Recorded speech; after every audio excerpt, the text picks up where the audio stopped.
திருச்சிற்றம்பலம்.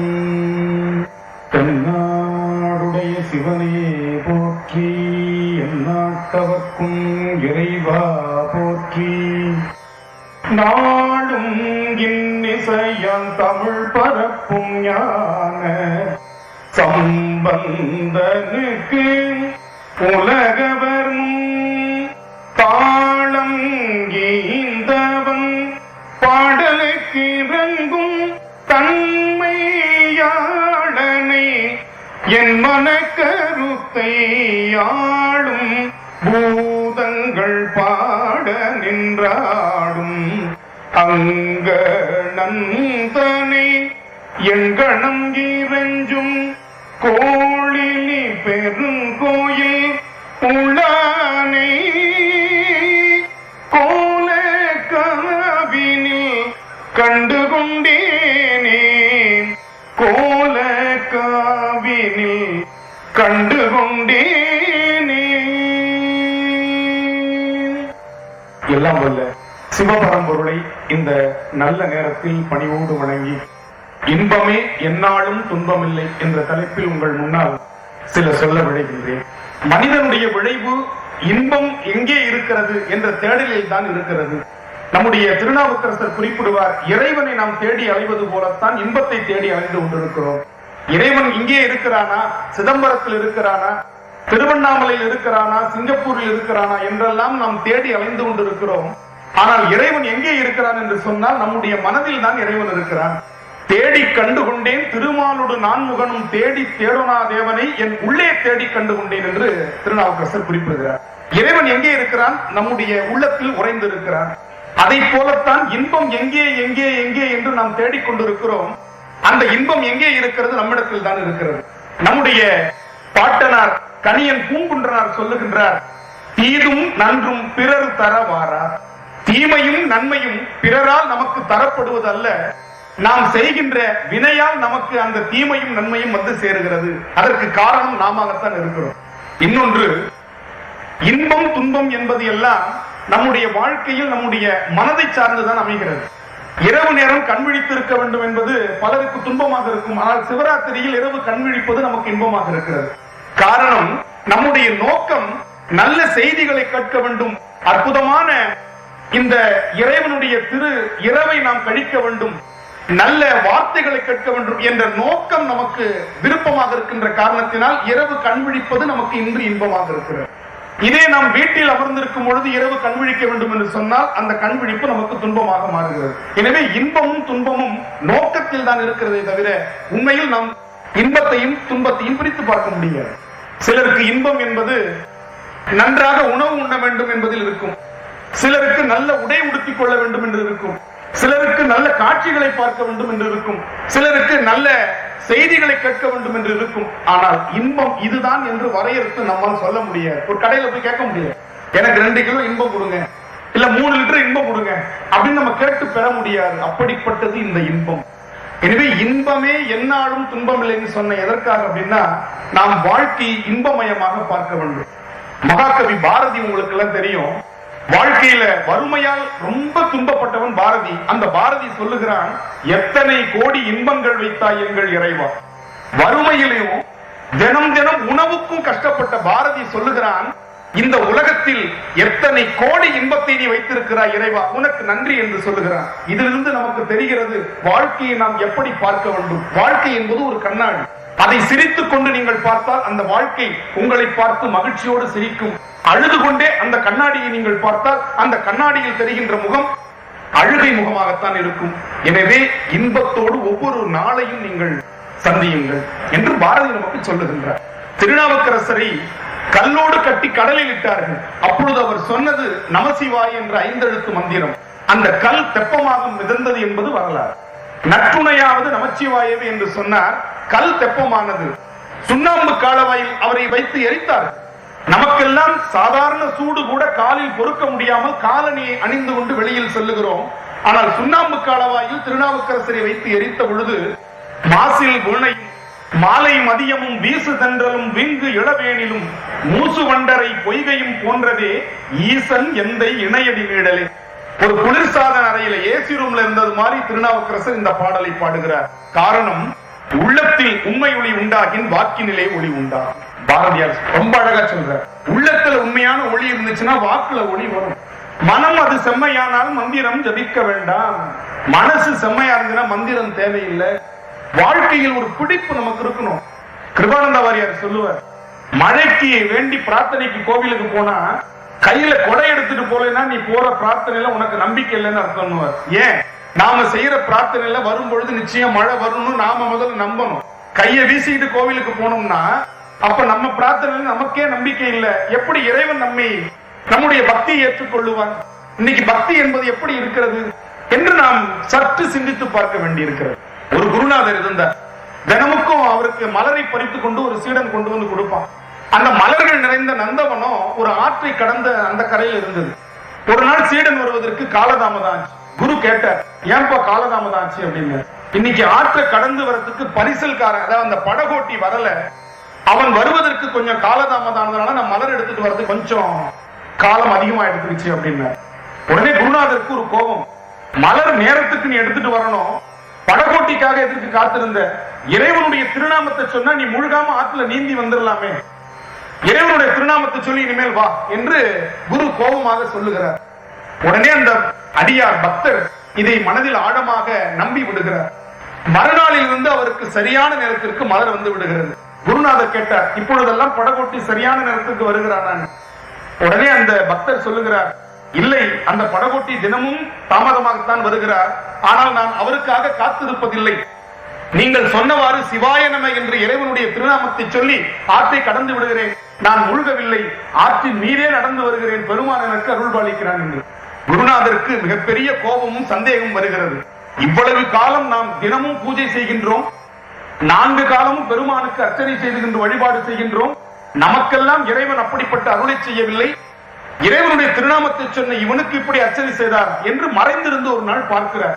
சீடன் அதே போல சிவாயனமை என்று சொல்லி அந்த ஆற்றின் மீது நடந்து வருகின்றான். இதை பார்த்தவுடன் குருநாதருக்கு, ஓஹோ, நாம் சொன்னதில் தான் அத்தனை மந்திரமும் அடங்கி இருக்கிறது போல இருக்கு, நம்மும் அப்படி சொல்லுவோம் அப்படின்னு சிவாயனமன் சொல்லிட்டு காலை வச்சார், முழுகிட்டார். சீடன் அவரை தூக்கி வச்சு குருநாதருக்கு சமாதானம் சொல்றார். குருநாதர் கேட்டார், நீ சொல்லும் பொழுது மட்டும் ஆற்றுல முழுகாம இருந்தியே, ஆனா நான் சொல்லும் போது முழுகிட்டேன்.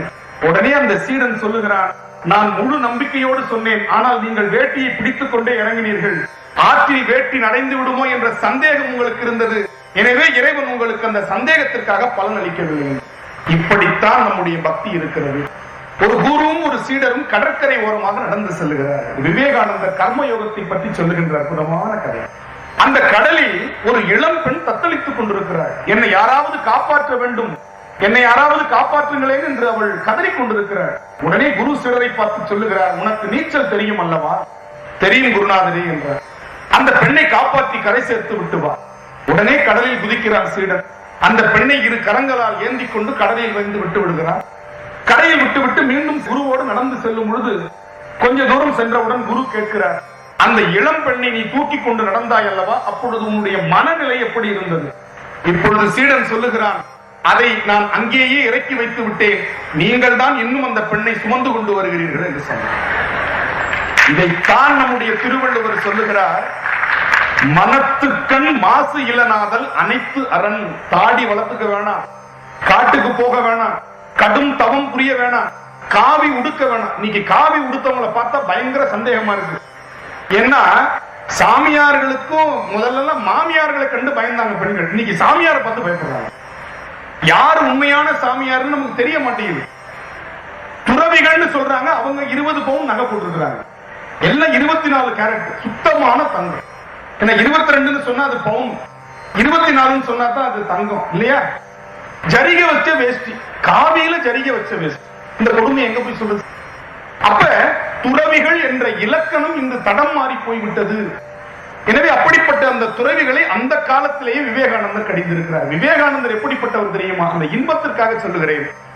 ஒரு முறை விவேகானந்தர் வெளிநாடு சென்றிருந்தார். உங்களுக்கு எல்லாம் தெரிந்த செய்தி தான், ஆனால் சில தகவல்களை நாம் நினைவுபடுத்திக் கொள்ள வேண்டும். அப்பொழுது விவேகானந்தருடைய பேச்சில் மடங்கிய ஒரு இளம் பெண் விவேகானந்தரிடத்தில் வருகிறார். நான் உங்களை திருமணம் செய்து கொள்ள விரும்புகிறேன்.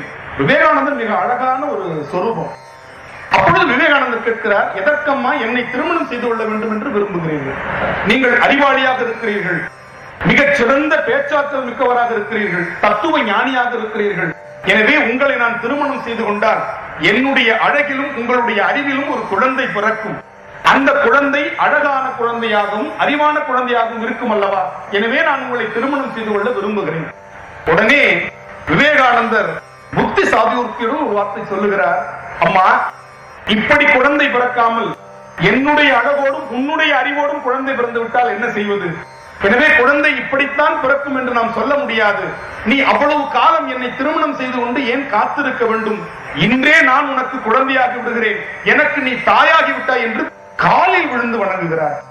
அப்படிப்பட்ட ஞானிகள் வாழ்ந்த பூமி இன்று எப்படி இருக்கிறது? பட்டினத்தார் சொல்ற, யார் உண்மையான துறவி? பேய் போல் திரிந்து பிணம் போல் கிடந்து இட்ட பிச்சையெல்லாம் நாய் போல் அருந்தி நரி போல் உழன்று நன்மங்கையரை தாய் போல் கருதி. ஒரு துறவி பெண்களை பார்த்தா தாயை பார்ப்பதை போல பார்க்கணுமா? இன்னைக்கு பெரிய கேள்விக்குறியா இருக்கு. நன்மங்கையரை தாய் போல் கருதி தமர் போல் அனைவருக்கும் தாழ்மை சொல்லி சேய் போல் இருப்பர் கண்டீர் உண்மை ஞானம் தெளிந்தவரே. நல்ல ஞானம் தெளிந்தவர்கள் குழந்தையை போல் இருப்பார்கள் என்று குறிப்பிடுகிறார். ஏன்னா அந்த குழந்தைக்கு தான் என்ன தெரியாது தெரியுமா? யாருகிட்ட என்ன பேசுறோம்னு தெரியாது, யாருகிட்ட எப்படி பழகணும்னு தெரியாது. அந்த வெள்ளை மனம் அந்த குழந்தைகிட்ட இருக்கும். ஏழை குழந்தைகளாக இருந்தாலும் பணக்கார குழந்தைகளாக இருந்தாலும் அந்த குழந்தைகள் ஒன்றுபட்டு விளையாடும். பெரியவர்கள் தான் அந்த குழந்தைகிட்ட விளையாடாத இந்த குழந்தைகிட்ட விளையாடுன்னு பிரித்து பார்க்கிறோம். இன்பத்தை பற்றி நாம் இன்று சிந்தித்து பார்க்கிறோம். இனிப்பில் இருக்கிறதா இன்பம்? நாக்கில் அந்த இனிப்பு சுவை மாறியவுடன் அந்த இனிப்பு நமக்கு துன்பமாக தோன்றுகிறது. எனவே இந்த 5 புலன்களில் இன்பம் என்பது அதனுடைய இடத்தை விட்டு நகர்ந்தவுடன் அந்த இன்பம் நமக்கு முடிந்து விடுகிறது. கண்களால் பார்க்கும் இன்பம் கண்ணை மூடியவுடன் மறைந்து விடுகிறது. காதுகளால் கேட்கும் இன்பம் அந்த காது கேட்கும் திறனை இழந்து விட்டாலோ அல்லது அந்த இசை நின்று விட்டாலோ அந்த இன்பம் நமக்கு மறந்து போய் விடுகிறது. நம் உடம்பில் இருக்கக்கூடிய அந்த தொடு உணர்வு என்ற இன்பம் மறந்து விடுகிறது. எந்த இன்பம் நமக்கு நிரந்தரமான இன்பம்? அதைத்தான் நம்முடைய பாரதி சொல்லுகிறார், ஊருக்கு உழைத்திடுதல் யோகம். ஊருக்கு உழைத்திடுதல் யோகம். எது யோகம்? கண்ணை மூடி உட்கார்ந்து யோகம் இல்ல, அது சுயநலம் என்கின்றான் பாரதி. யார் ஊருக்கு உழைக்கின்றானோ, யார் அடுத்தவருடைய துன்பத்தை பார்த்து தன் துன்பமாக நினைக்கின்றானோ அவன் தான் மிகச் சிறந்த யோகி என்கின்றான் பாரதி. தாயுமானவர் சொல்லுகிறார், நெஞ்சகமே கோயில், நினைவே சுகந்தம், அன்பே மஞ்சன நீர் பூசை கொள்ள வாராய் பராபரமே. சரி, இப்படி ஒரு பூசையை சொல்லுகிறார். என்னுடைய நெஞ்சம் தான் உனக்கு கோயில், என்னுடைய நினைவுதான் உனக்கு அழகான மனம் மிக்க சுகந்தம், என்னுடைய அன்புதான் நீ திருமுழுக்காட்டு செய்து கொள்ளுகின்ற திருமஞ்சன நீர். இந்த பூசையை நீ ஏற்றுக்கொள்ள வேண்டும். சரி, இறைவன் என்ன கைமாறு என்று கேட்கிறார். அதற்கு அவர் சொல்லுகிறார், எனக்கு நீ ஒன்றும் கைமாறு தர வேண்டாம், அன்பர் பணி செய்ய ஆளாக்கி என்னை விட்டு விட்டார். அடியார்களுக்கு தொண்டு செய்யக்கூடிய ஒரு தன்மை எனக்கு கொடு, இன்ப நிலை தானே வந்து எய்தும் பராபரம். இன்பத்தை நீ கொடுக்க வேண்டாயா, அன்பர்களுக்கு தொண்டு செய்யக்கூடிய எண்ணத்தையும் அந்த வாய்ப்பையும் எனக்கு கொடுத்தீங்கன்னா எனக்கு இன்பம் தன்னால வருகிற வள்ளல் பெருமான் அற்புதமாக சொல்லுகிறார். வள்ளலார், இந்த உலகத்துல அன்பு இருப்பவங்கள்ட்ட இன்பம் தன்னால இருக்கும். யாரிடத்தில் அன்பு இருக்கிறதோ அவர்களிடத்தில் இறைவன் இருப்பான். இறைவன் ஆனந்தமயமானவன். சத்து சித்து ஆனந்தம் சச்சிதானந்தம் என்று சொல்வார்கள். சத்து என்றால் என்றும் உள்ள பொருள், நிலையான பொருள்.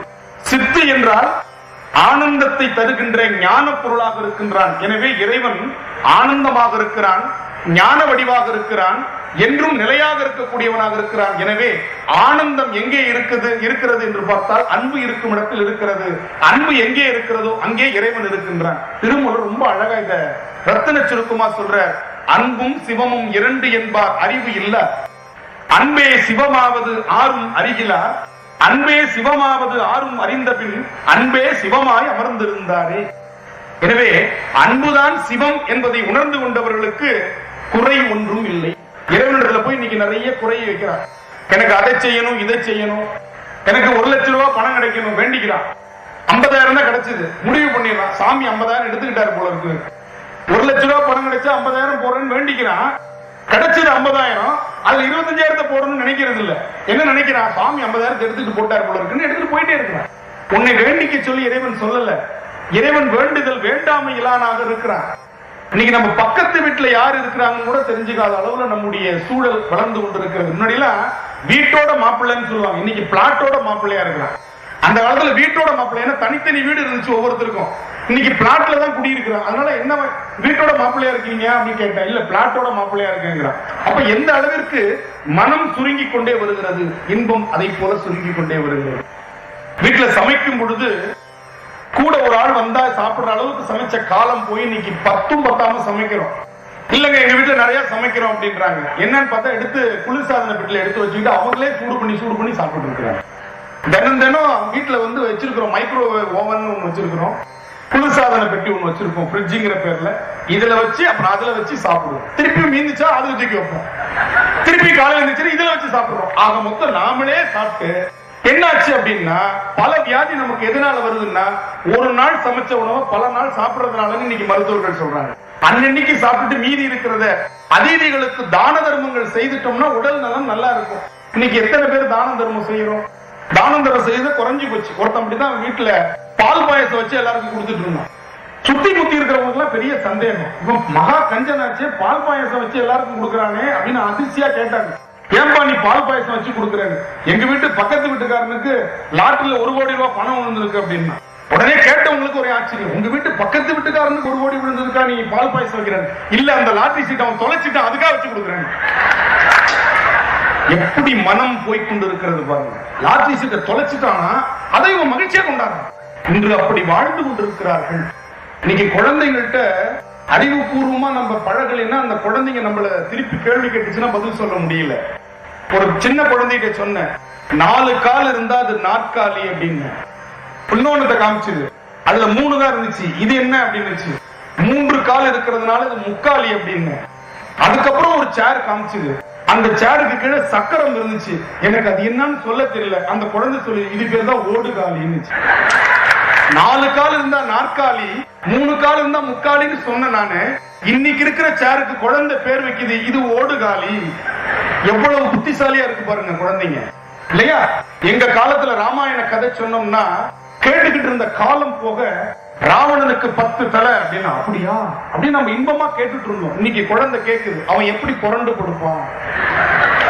நியாயமான கேள்வி, பதில் சொல்லு. அதுக்கப்புறம் கதையை நீ கண்டினியூ பண்ணுங்க. அவன் எப்படி புரண்டு கொடுப்பான்? சரி, அவனுக்கு ஏதாச்சும் ஒரு காரணம் சொன்னா அடுத்த குழந்தை கேக்குது, தலை ஹரிசாண்டலா இருந்தா வெட்டிகளா நெட்டுக்குத்தா இருந்துச்சான்னு கேக்குது. அப்ப அவங்க வீட்டுல வாசப்படி அகலமா இருந்துச்சா உயரமா இருந்துச்சா? இப்படியே கேட்டுட்டு இருக்கிறோம். அடுத்த வரி கதையை சொல்ல முடியும். அப்ப நம்ம எப்படி அந்த குழந்தைகிட்ட சொல்ல வேண்டியிருக்கு? இன்னைக்கு ஒரு கதை இன்பப்படுத்துகிறது. அந்த இன்பமான கதையை கூட அறிவுபூர்வமாக சொன்னாதான் அந்த குழந்தை இன்பப்படும். எப்படி சொல்லணும்? ராவணன் என்பவன் 10 பேருக்குரிய ஆற்றலை கொண்டிருந்தான். 10 பேருக்குரிய மூளை அவனிடத்தில் இருந்தது. 20 கைகளுக்குரிய பலம் அந்த 2 கைகளில் இருந்தது. இதைத்தான் இலக்கியம் நமக்கு இப்படி சொல்லுச்சு அப்படின்னு அந்த குழந்தைக்கு சொல்லணும். கிருஷ்ணர் வாயை திறந்தார், வாயில உலகம் இருந்துச்சுன்னா குழந்தை கேக்குது, அப்ப கிருஷ்ணர் எங்க இருந்தார்? நியாயமான கேள்வி. கிருஷ்ணர் வாயை திறந்தார், கிருஷ்ணர் வாயில உலகம் இருந்தது. சரி சார், நீங்க சொல்லிட்டீங்க, நம்பிட்டோம். கிருஷ்ணர் அப்ப எங்க இருந்தார்? அப்ப அந்த குழந்தைக்கு சொல்லணும், இந்த வேர்ல்டு என்று சொல்லக்கூடிய உலகம் யூனிவர்ஸ்ல ஒரு அங்கம். இறைவன் யூனிவர்ஸா இருக்கிறான். அதுல உலகம் என்பது ஒரு சின்ன கொய்யா பிஞ்ச அளவுக்கு ஒரு சின்ன உருண்டை. அதுதான் இறைவனுடைய வாயில் இருந்துச்சு. நம்ம ஏதாவது சொல்லி சமாளிக்கணும். இப்படி இந்த காலத்து குழந்தைகள்கிட்ட நம்ம பழக வேண்டி இருக்குது. இன்பத்தை குழந்தைகள்ட்ட சொல்லி கொடுக்கணும். ஏன்னா இன்னைக்கு இருக்கிற குழந்தைகளுக்கு பாசிட்டிவ் திங்கிங்கே கிடையாது. எதுக்கு எடுத்தாலும் நெகட்டிவாவே திங்க் பண்ணி விளையாடிட்டு இருக்கீங்க. அந்த பாசிட்டிவ் திங்கிங் இருக்கிறவங்களுக்கு தான் இன்பம் இருக்கும். பேருந்துல ஏறும் பொழுது பத்திரமா போயிட்டு வாங்கன்னு சொல்லணும், பார்த்து போங்கன்னு சொல்லணும், வழிக்கு விழுந்துறாங்க. எப்படி சொல்றாங்க பாருங்க. குழந்தைகிட்ட ஒரு கண்ணாடி பாத்திரத்தை கொடுத்து போட்டு உடைச்சிடாத, இப்படிதான் சொல்லுவோம் இல்லையா? எப்படி நம்ம நெகட்டிவா அந்த குழந்தைகிட்ட சொல்லி பழக்கிறோம் பாருங்க. நல்லா படின்னு சொல்ல மாட்டோம், இப்படி இருந்திர நீ குட்டிச்சோரா போயிடுவாங்க குழந்தைகிட்ட போய். எவ்வளவு நாம நாகரிகமாக பழகுறோம் அப்படிங்கிறதுக்கு தமிழ் ஒரு அருமையான மொழி. அந்த மொழியில பாருங்க, உயர்திணை இருக்கிறது, தாழ்திணைன்னு எதையுமே சொல்லல. ஏன்னா தமிழன் உயர்வு என்று சொல்லி பழக்கப்பட்டானே தவிர தாழ்வு என்று எதையுமே சொல்லல. அதனாலதான் அல்திணைன்னு வச்சிருக்கிறான். அகிரிணை இருக்கு, தாழ்திணையே கிடையாது தமிழ்ல. வணக்கம்ன்ற சொல் உலகத்துல வேற எந்த மொழியிலையும் பார்த்தீங்கன்னா நம்ம தமிழ்ல இருக்கிற அளவுக்கு பணிவை காட்டுவதாக இல்லைன்னு சொல்றாங்க. இந்திய மொழிகள்ல அப்படி இருக்கு. ஆனா ஆங்கிலத்துல கூட அப்படி இல்ல. வணக்கம் என்ற சொல்லுக்கு நம்ம குட் மார்னிங் சொல்றதெல்லாம் வணக்கம் இல்ல. நாம சொல்ற பொருளை அது தரவில்லை. எனவே பணியுமாம் என்ற பெருமை என்று வள்ளுவர் சொல்றார் இல்லையா, அந்த பணிவு இருக்கிற இடத்துல அன்பு இருக்கும், நன்றி உணர்ச்சி இருக்கிற இடத்துல அன்பு இருக்கும், இந்த ரெண்டு இருக்கிற இடத்துல இன்பம் இருக்கும். ரொம்ப அழகா ஒரு கதையை சொல்லுவார்கள். நம்பிக்கை என்ற ஒரு அச்சாணியை பற்றி கொண்டுதான் இந்த வாழ்க்கை சுற்றி கொண்டிருக்கிறது. இறைவன் எல்லா இடத்திலும் நிறைந்து இருக்கிறான். இறைவன் நம்பினோரை என்றுமே கைவிட்டதில்லை என்றெல்லாம் நாம் சொல்லிக் கொண்டிருப்போம். நினைத்தல் செய்தலினும் மிக்கது, நினைப்பவர் மனம் கோயிலா கொண்டவன் என்றெல்லாம் சொல்லுவார்கள். ஒரு ஏழை ஒரு ஊர்ல இருந்தான். அந்த ஏழைக்கு எப்ப பார்த்தாலும் வறுமையும் கஷ்டமும் தான் வந்துகிட்டே இருக்கு. எனவே அந்த ஊர்ல இருக்கக்கூடிய ஒரு பெரிய ஜோசியர்கிட்ட போய் தன்னுடைய ஜாதகத்தை கொண்டு போய் கொடுத்தான். என்னுடைய ஜாதகத்தை பார்த்து நீங்க சொல்லணும். அப்ப அந்த ஜாதகத்தை பார்த்தவர் அதிர்ந்து விட்டார். என்ன அப்படின்னா, நாளை அவன் மரணித்து விடுவான் என்ற ஜாதகத்தில் இருக்கு. அவனுக்கு மரணம் நாளை ஏற்பட போகிறதுன்னு இருக்கு. இதை எப்படி அவன்கிட்ட சொல்றது? ரொம்ப ஆவலோடு வந்து தன்னுடைய எதிர்காலத்தை பற்றி நம்மள்ட்ட கேட்கிறா. ஆனா நாளை இறந்து விடுவான் என்ற அந்த ஜாதகத்தில் இருக்கிறது. எனவே அந்த ஜோதிடர் என்ன சொல்றாரு, நீ நாளை மறுநாள் என்ன வந்து பாருப்பா, இன்னைக்கு எனக்கு சொல்லக்கூடிய மனநிலை இல்ல, எனவே நாளை மறுநாள் வான்னு சொல்றாரு. ஏன்னா அவன் நாளைக்கு இருக்க மாட்டான் இல்லையா, அதனால நாளை மறுநாள் வரமாட்டான்னு நினைச்சிட்டு சொல்றாரு. அந்த நாள் கழிந்தது. மறுநாள் தன்னுடைய ஜாதகத்தோடு அந்த ஏழை திரும்பவும் அந்த ஜோதிடர் வீட்டுக்கு வந்தான். அதிர்ச்சி ஜோதிடருக்கு. சில சமயம் இப்படி மாறி அதிர்ச்சி ஆயிடும். ஒரு டாக்டர் வந்து என்ன சொன்னார், ஒரு இருதய நோயாளியை பார்த்து சொன்னார். அவர் பக்கத்துல இருக்கிற உறவினர்கிட்ட சொன்னார், இவர் ரொம்ப இதயத்துல பலவீனம் ஆயிருக்காரு, இப்பதான் இவருக்கு நான் அறுவை சிகிச்சை செஞ்சிருக்கிறேன், இவர்கிட்ட எதா இருந்தாலும் இன்பமா இருந்தாலும் துன்பமா இருந்தாலும் என்கிட்ட சொல்லுங்க, அதை நான் பதமா அவருக்கு ஏத்த மாதிரி சொல்லுவேன், நீங்க அவசரப்பட்டு சொல்லிடாதீங்க, அது அவர் உயிருக்கே ஆபத்துங்க. சரிங்க. அப்பன்னு பார்த்து அவருக்கு 1 கோடி ரூபாய் பரிசு விழுந்திருந்தது. யாரு? அந்த இருதய நோயாளி. உறவினர்கள் டாக்டர் என்ன சொல்லியிருக்காரு, எதா இருந்தாலும் அவர்கிட்ட சொல்லக்கூடாது இருக்காரு. டாக்டர் வந்து சொன்னாங்க. உடனே டாக்டர் கவலைப்படாதீங்க, இதை நான் பதமா சொல்றேன்ட்டு அந்த உறவினர் போய் பக்கத்துல நின்றுகிட்டார். டாக்டர் போய் அவர்கிட்ட சொன்னார். யார்கிட்ட? அந்த நோயாளிட்ட. ஐயா நல்லா இருக்கீங்களா? நல்லா இருக்கேன் டாக்டர், ரொம்ப நல்லா இருக்கேன். நீங்க அறுவை சிகிச்சை பண்ணவர் நல்லா இல்லாமலே இருப்பாங்க, ரொம்ப மகிழ்ச்சி. உங்களுக்கு ஒரு 10,000 ரூபாய் பரிசு கிடைச்சுன்னா என்ன பண்ணுவீங்க அப்படின்னு. உடனே அவர் சொன்னார், என்னுடைய உயிரை காப்பாற்றி இந்த உலகத்துக்கு திரும்பவும் கொடுத்தவர் நீங்க, அதுல பாதி உங்களுக்கு நான் கொடுத்துருவேன். அப்படியா? ரொம்ப மகிழ்ச்சி. 50,000 விழுந்துச்சுன்னு வச்சுங்க, என்ன பண்ணுவீங்க? இதுல என்ன டாக்டர் இருக்கு, உயிர் விலை மதிப்பு இல்லாது. 50,000 கிடைத்தா 25,000 உங்களுக்கு கொடுத்துட்டு போறாங்க. சரிங்க. உங்களுக்கு 1 லட்சம் கிடைக்குதுன்னு வச்சுக்கோங்க, 50,000 உங்களுக்கு கொடுத்துருவேன். 10 லட்சம் கிடைச்சா 5 லட்சம் கொடுத்துருவேன். இப்ப சொன்ன உனக்கு 1 கோடி கிடைக்குதுன்னு வச்சுக்க, என்ன பண்ணுவேன்? 50 லட்சம் உங்களுக்கு கொடுத்துருவேன். மயங்கி விழுந்த மருத்துவர் அவருக்கு ஹார்ட் அட்டாக்னு அடுத்த ஹாஸ்பிட்டல் செஞ்சுட்டாங்க. இந்த மாதிரி சமயத்தில் அப்படி ஆயிடும். அந்த மாதிரி ஜோதிடருக்கு ஒரு அதிர்ச்சி. என்ன அதிர்ச்சி? கதைக்கு வந்துடணும். ஜாதகத்தை பார்த்து இவன் நாளைக்கு இறந்துருவான்றோம், மறுநாள் வந்து நிக்கிறானே, நம்ம ஜாதக கணக்கு இதுவரையும் தப்புனதே இல்லையே என்று திரும்பவும் அந்த ஜாதகத்தை பார்க்கிறார். நேற்று அவன் இறந்திருக்கணும்னு அந்த ஜாதகத்தில் இருக்கு. அப்ப கேட்கிறார், என்ன நடந்தது நேற்று என்று கேட்கிறார். உடனே அவன் சொல்லுகிறான், நான் நேற்று வயலில் வேலை செய்துவிட்டு மாலை நேரத்தில் இரவு நெருங்கிக் கொண்டிருக்கின்ற வேளையில் என் வீட்டுக்கு சென்று கொண்டிருந்தேன். சரியான மழை பிடித்துக் கொண்டது. ஒதுங்குவதற்கு இடம் இல்லாமல் ஒரு பாழடைந்த கோவிலில் ஒதுங்கி நின்றேன். அப்ப நான் நினைச்சுக்கிட்டேன், நான் மட்டும் பணக்காரனா இருந்தா, என் கையில மட்டும் காசு இருந்தா, இந்த கோவிலுக்கு திருப்பணி பண்ணி நான் கும்பாபிஷேகம் பண்ணிருப்பேனே. என்கிட்ட காசு இல்லாம பண்ணிட்டே, இறைவா எனக்கு காசு கொடுத்தீங்கன்னா முதல்ல உனக்கு நான் திருப்பணி பண்ணுவேன்னு மனசுல நினைச்சுக்கிட்டேன். நினைச்சுக்கிட்டே பார்த்த போது அங்க ஒரு பெரிய பாம்பு, கருணாக பாம்பு சீறிட்டு வெளியில வந்துச்சு. நான் உடனே பயந்து போய் அந்த மண்டபத்தை விட்டு வெளியில வந்தேன். மிகப்பெரிய இடி ஒண்ணு விழுந்து அந்த மண்டபம் தரைமட்டமானது. நான் அதுக்கப்புறம் வந்துட்டேன்.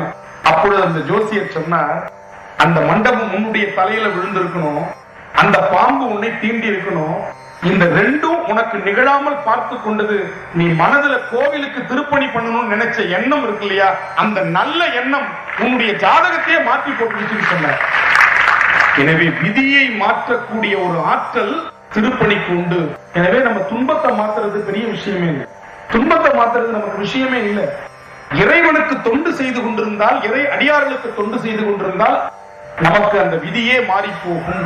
இதைத்தான் திருநாவுக்கரசர் சொல்லுகிறார், நாம் ஆர்க்கும் குடியல்லோ நமனை அஞ்சோம், யமனுக்கு கூட நான் பயப்பட மாட்டேன்னு சொல்றார். இதே கருத்து பாரதி சொல்லுகிறார், காலா என் கால் அருகில் வாடா, உன்னை சிறு எலி என மதிக்கிறேன், உன்னை எலி மாதிரி நான் பார்க்கிறேன், வந்த உதைச்சிருவேங்கிறான். யாரு? பாரதி. யாரை பார்த்து? யமனை பார்த்து. அப்படி சொல்லக்கூடிய ஒரு தன்மையை வளர்த்து கொண்டவர்கள் நம்முடைய முன்னோர்கள். திருநாவுக்கரசர் சொல்றார், நாமார்க்கும் குடியல்லும் நமனை அஞ்சோம் நரகத்தில் இடர்படும். நம்ம நரகத்துக்கு போக மாட்டோம்னு சொல்றார். ஏமாப்போம் பிணியறியும் இன்பமே என்னாலும் துன்பம் இல்லை. திருநாவுக்கரசுடைய வாக்கு இன்னைக்கு நம்ம தலைப்பா பார்த்துட்டு இருக்கோம். இன்பமே என்னாலும் துன்பம் இல்லைங்கிற ஒன்று தெரிந்து கொள்ளுங்கள். எப்பொழுது எனக்கு எனக்கு எனக்கு என்று எடுத்து வைத்துக் கொள்ளுகிறோமோ அங்கிருந்து அதிலிருந்து நமக்கு துன்பம் தொடங்குகிறது. ஒண்ணு வேண்டாம், பொய் சொல்லக்கூடாது அப்படின்னு நினைச்சீங்கன்னு, அதையே நம்ம பொய் சொல்லக்கூடாதுன்னு நினைச்சுட்டே இருந்தோம்னா பொய் சொல்ற மாதிரியே சோதனை அமையும். அதை பத்தி நீங்க சிந்திக்கவே வேண்டாம். நீங்க எப்படி சிந்திக்கணும்? உண்மையை சொல்லுவோம்னு சிந்திங்க. கோபப்படக்கூடாதுன்னு நினைக்காதீங்க, சாந்தமா இருக்கணும்னு பாசிட்டிவா திங்க் பண்ணுங்க. கோபப்படக்கூடாதுன்னா அப்பதான் கோபப்படுத்துற மாதிரி நிறைய சம்பவங்கள் நிகழும். கண்ணை மூடி தியானம்னு உட்காருவோம், இறைவனை நினைக்கிறது தவிர மத்த எல்லாம் நினைப்புக்கு வரும். வீட்டுல அடுப்புல ஏதோ வச்சோமே அப்பதான் நினைப்புக்கு வரும். போன ஜென்மாலாம் நமக்கு நினைப்புக்கு வரும். எப்ப கண்ணை மூடி உட்கார்ந்து இருக்கும் பொழுதுதான். கண்ணை திறந்து இருக்கும் பொழுது நமக்கு எதுவுமே நினைப்புக்கு வராது. அப்ப கண்ணை மூடி நம்ம இருக்கமா உட்கார்ந்து உனக்கு நினைக்கணும்னு நினைச்சா நினைக்க முடியாது. இயல்பாக இருங்கள், அதுதான் கர்மயோகம். எனவே நமக்கு கோபம் வரக்கூடாதுன்னு நினைக்கிறது தவிர சாந்தமா இருக்கணும். பொய் சொல்லக்கூடாதுன்னு நினைக்கிறத விட உண்மையை பேசணும். இப்படி பாசிட்டிவா நீங்க நினைச்சு பாருங்க, உங்களுக்கு துன்பமே வராது. இன்பமே என்னாலும் துன்பம் இல்லைங்கிற ஒரு பாட்டுல நாவுக்கரசர் ரொம்ப அழகா பதிவு செய்யறார். அந்த பாட்டு பாருங்க, நன்று. தொடங்கும் போதே எப்படி தொடங்குது பாருங்க, நன்று. இன்னைக்கு யார்கிட்டயாவது போய் நம்ம நல்லா இருக்கீங்களான்னு கேட்டுறக்கூடாது. ஆரம்பிச்சிருவாங்க, 4 ஜென்மத்து கதையை ஆரம்பிச்சு சொல்லுவாங்க. எங்கெங்க நல்லா இருக்கிறேன், வீட்டுல பையன் படிக்க மாட்டேங்கிறான், பொண்டாட்டி சொல்றதே கேட்க மாட்டேங்கிறா, எதுக்கு எடுத்தாலும் எய்த்து பேசுறா, நான் படுற கஷ்டத்துக்கு அளவே இல்லை. அந்த அம்மாட்ட போய் கேட்டா அது அப்படியே மாத்தி சொல்லிட்டு இருக்கோம். இப்படியே போயிட்டு இருக்கோம். ஒருத்தர் சொன்னார், என்னுடைய நண்பர் ரொம்ப சத்தியத்துக்கு கட்டுப்பட்டவர். அப்படிங்களா? அவ்வளவு மன உறுதி பெற்றவர் இல்ல, அவர் மனைவி பேர் சத்தியம், அவங்களுக்கு கட்டுப்பட்டவர். இந்த மாதிரி சமயத்துல ஆயிப்படும் இல்லையா? அந்த மாதிரி நமக்கு பாத்தீங்கன்னா யார்ட்டையும் நல்லா இருக்கீங்களான்னு கேட்டா 1000 துன்ப கதைகளை சொல்பவர்களை பார்க்கிறோம். திருநாவுக்கரசர் சொல்லுகிறார், நன்று. அடுத்து நம்ம ஒரு கேள்வி கேட்போம், இன்னைக்கா நாளைக்கா? நாள்தோறும், தினமும். சரி, தினமும் நன்றுன்னு சொல்லிட்டீங்க, நன்று எப்பொழுது வரும்? இன்பம் இருந்தால் தானே வரும். நன்று நாள்தோறும் நம் வினை போயரும், நம்முடைய வினையெல்லாம் போய்விடும். என்றும் இன்பம் தழைக்க இருக்கலாம். என்னைக்கும் இன்பம் தழைக்க இருக்கலாம். என்ன செய்யணும்? திருக்கோவிலுக்கு போன்னு சொல்ற. திருக்கோவிலுக்கு போ, இன்பம் தன்னால வரும். மதம் ஆச்சரியங்கள் எல்லாம் விலகும். சாதி மத இன பேதங்கள் எல்லாம் உன்னை விட்டு அகலும். ரொம்ப அழகா அந்த நந்தன் சரித்திரத்தில் நம்ம பார்த்தோம். இறைவன் எப்படி இருக்கிறான்? எல்லாவற்றையும் கடந்து இருக்கிறான், எல்லாவற்றுக்கும் உள்ளும் இருக்கிறான். அதனால் அவனுக்கு கடவுள் என்று பேர். இந்த உடம்பு அழியக்கூடிய உடம்பு.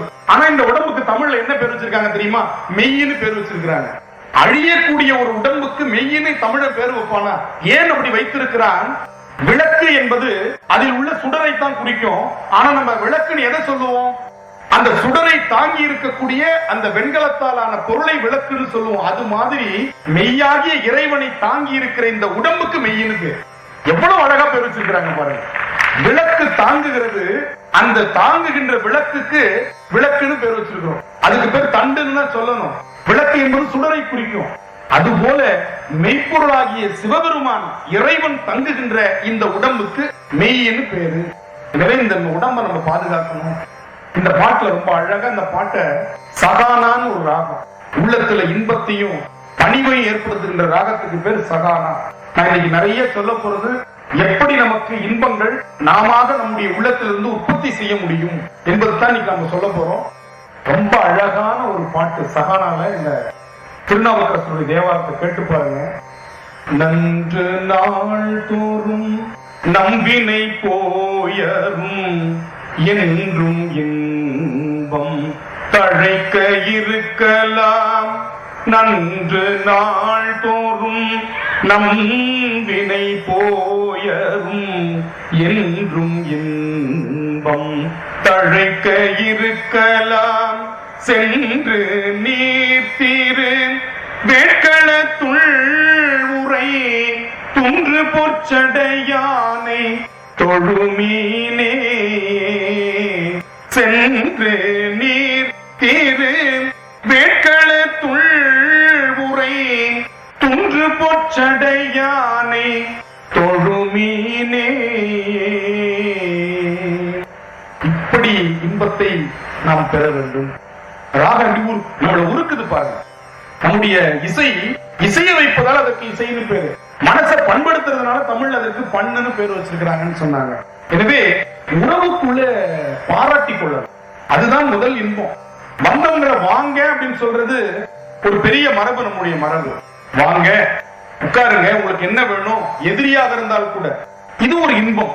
குழந்தைகள்கிட்ட நம்ம பேசணும், அது ஒரு இன்பம். குழந்தைகள்கிட்ட நேரத்தை செலவழிக்கிறது இன்னைக்கு ரொம்ப குறைஞ்சுக்கிட்டே வருது. குழந்தைகள்கிட்ட நேரத்தை செலவழிக்கிறது ரொம்ப குறைஞ்சிட்டு வருது. அந்த காலத்துல எல்லாம் தமிழ்நாட்டுல அந்த பழக்கம் உண்டு. குழந்தைகளை அழகா தூளின்னு சொல்லுவாங்க. ஒரு பருத்தி துணி, காட்டன் துணியில குழந்தையை போட்டு தாளாட்டுறதெல்லாம் உண்டு. இங்க சிங்கப்பூர்ல அதெல்லாம் உண்டா என்னன்னு எனக்கு தெரியல. அப்படி குழந்தையை தாளாட்டி வளர்க்கும் பொழுது அந்த குழந்தை அன்போடு பண்போடு வளர்றதுக்கு அந்த குழந்தைக்கு இசை, தாளாட்டு இசை அந்த அம்மா பாடுவாங்க. அந்த தாளாட்டுற இசைக்கு பேரு நீலாம்பரின்னு ராகம். தமிழ் அதுக்கு மேகராக குறிஞ்சின்னு பேரு. இந்த மேகராக குறிஞ்சியை பாடினா மழை வரும் என்றெல்லாம் சொல்லுகிறார்கள். நம்பிக்கையோடு இந்த மேகராக குறிஞ்சியை பாடினோம்னா மழை வருமா, அது தாளாற்று ராகம். எனவே அந்த குழந்தைக்கு அப்படி அந்த தாளாட்டி பாடுவார்கள். திருஞான சம்பந்தர் ஒரு குழந்தை, அந்த குழந்தை தாளாட்டு பாடினா எப்படி இருக்கும்? தாய் தாளாட்டு பாடி கேட்டிருக்கிறோம், குழந்தை திருவியாருக்கு போய் தாளாட்டு பாடுது. அந்த பாட்டு எப்படி இருக்கு பாருங்க.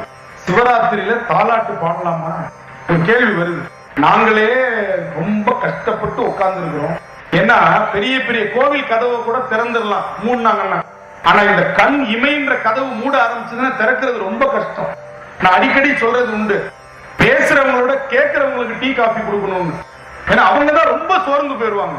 நடனத்தை பார்க்கிறாங்க, கதா காலட்சேபம் பார்க்கிறாங்க, ஒரு நல்ல இசை நிகழ்ச்சியை பார்க்கிறாங்க, அடுத்து சொற்பொழிவை பார்க்கிறாங்க. ஒரு பெரிய பேச்சாளர் சொல்லிட்டே இருந்தார், புலியை பார்த்து வீரத்தை கற்றுக்கொள்ள வேண்டும், யானையை பார்த்து உறுதியை கற்றுக்கொள்ள வேண்டும், எறும்பை பார்த்து சுறுசுறுப்பை கற்றுக்கொள்ள வேண்டும், தேனியை பார்த்து சேமித்தலை கற்றுக்கொள்ள வேண்டும். கூட்டத்தில் ஒருத்தர் எந்திரிச்சார், வாட்சை பார்த்து பேசுறதை கத்துக்கோங்க அப்படின்னு, மணியை பார்த்து பேசுறதுக்கு முதல்ல கத்துக்கோங்க. அந்த பேச்சாளருக்கு அப்புறம் பேச சமயத்தில் அப்படி ஆயிடும். அப்படி அந்த நீலாம்பரி என்ற அந்த தாளாட்ட குழந்தைக்கு பாடணும். புலனைந்தும் பொறிகலங்கி நெறிமயங்கி அறிவு அழிந்திட்டு ஐமேல் உந்தி அலவந்த போதாக அஞ்சேல் என்று அருள் செய்வான் அமரும் கோயில் வலம் வந்த மடவார்கள் நடமாட முழவு அதிர மழை என்று அஞ்சி சிலவந்தி அலவந்து மரமேறி முகில் பார்க்கும் திருவையாரே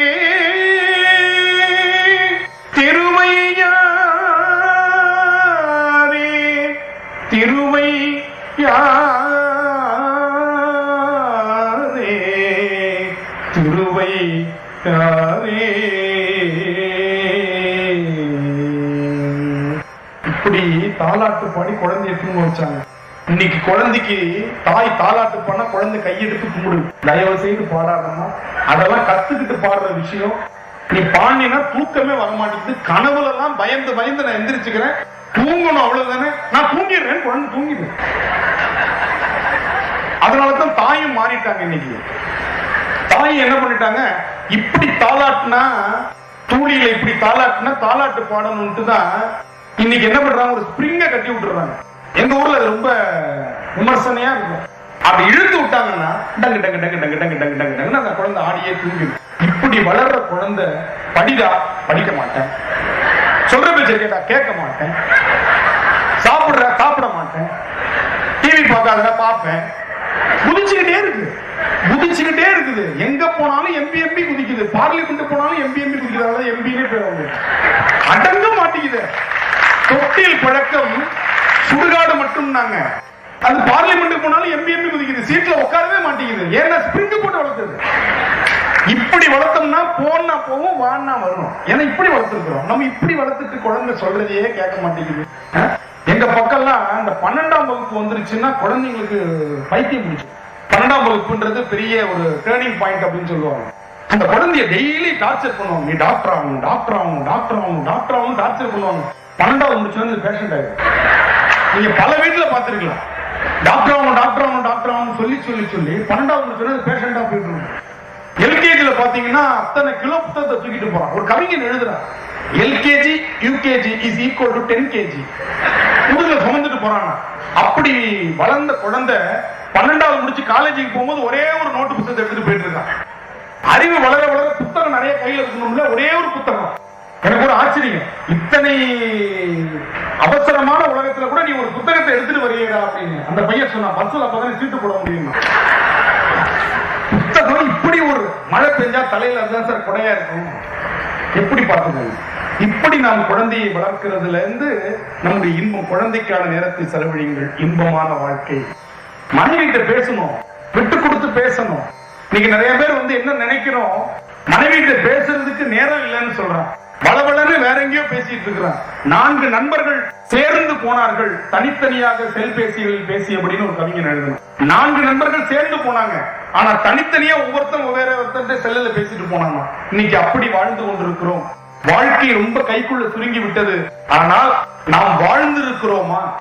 வாழ்க்கையை வாழ்ந்திருக்கிறோமா? வாழ்க்கையை அனுபவித்திருக்கிறோமா? விசாலமான பார்வை நமக்கு இருக்கிறதா? பாரதிதாசன் சொல்லுவார், அறிவை விரிவு செய் அகண்டமாக்கு, விசால பார்வையால் விழுங்கு மக்களை, என்குலம் என்றுனை தன்னிடம் முட்டிய மக்கள் பெருங்கடல் பார்த்து மகிழ்ச்சிகள் இமைதிர எழுந்து நன்றாய் எண்ணுவாய், மனிதரில் நீயும் ஓர் மனிதன் மண்ணன்று. மண்ணு தான் அப்படியே இருக்கும். மனிதரில் நீயும் ஓர் மனிதன். மானிட சமுத்திரம் நான் என்று கூவு, பிரிவில்லை எங்கும் பேதமில்லை, உலகம் உண்ண உன் உடுத்த உடுப்பாய். உலகத்தோட சேர்ந்து சாப்பிடு, அதான் மகிழ்ச்சி. பகுத்துண்டு பல்லுயிர் ஓம்புதல் நூலோர் தொகுத்தவற்றுள் எல்லாம் தலை. கிடைச்சிருக்கிற கொஞ்சம் ஆகாரத்தை பகிர்ந்து சாப்பிட்டுப்பார். இதைத்தான் திருவள்ளுவர் சொல்றார். எங்க தெரியுமா இன்பம் இருக்கிறது? அடுத்தவர்களுக்கு கொடுத்துப்பார், அவன் சிரிப்பில் உன்னுடைய இன்பம் நிலைப்படுத்தப்படுகிறது. ஈர்த்து உவக்கும் இன்பம்.